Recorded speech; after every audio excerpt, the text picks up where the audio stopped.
स्वामी समर्थ महाराज अक्कलकोटमध्ये असताना स्वामी समर्थांभोवती अनेक शिष्यगण वर्ग होता. महाराजांच्या बाबतीत सुंदराबाईंची एक वेगळी बाजू आपल्याला बघायला मिळते की सुंदराबाईंनी महाराजांकडे आलेल्या वेगवेगळ्या वस्तूंचा भोगण्याचा प्रयत्न केला, पण त्यांची दुसरी भक्तीची बाजू बऱ्याचदा आपल्या बघण्यात येते. पण जेव्हा हा सुंदराबाईंचा प्रसंग घडला तेव्हा महाराजांच्या भक्तांनी स्वामी महाराजांना प्रश्न विचारला.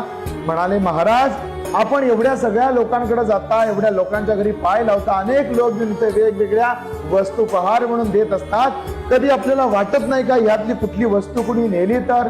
तेव्हा स्वामी समर्थ महाराजांनी एक वाक्य वापरलं. महाराज म्हणाले, मला परमहंस म्हणतात, माझं जो खाईल त्याच्या पोटात कोळसे होतील. लक्षात घ्या, महाराजांना सांगायचंय, ज्या गोष्टी ह्या पृथ्वीवरच्या होत्या त्या इथल्या आहेत, त्या इथंच राहणार आहेत, त्या कधी कुणी घेऊन जाऊ शकत नाही. हे जे आपण इथे येतो, जन्म घेऊन उपभोगतो, हे इथलं होतं आणि इथंच राहणार आहे. त्यामुळे लक्षात घ्या, कधीही संताला फसवण्याचा प्रयत्न करू नका, कधीही पचणी पडणार नाही. श्री स्वामी समर्थ.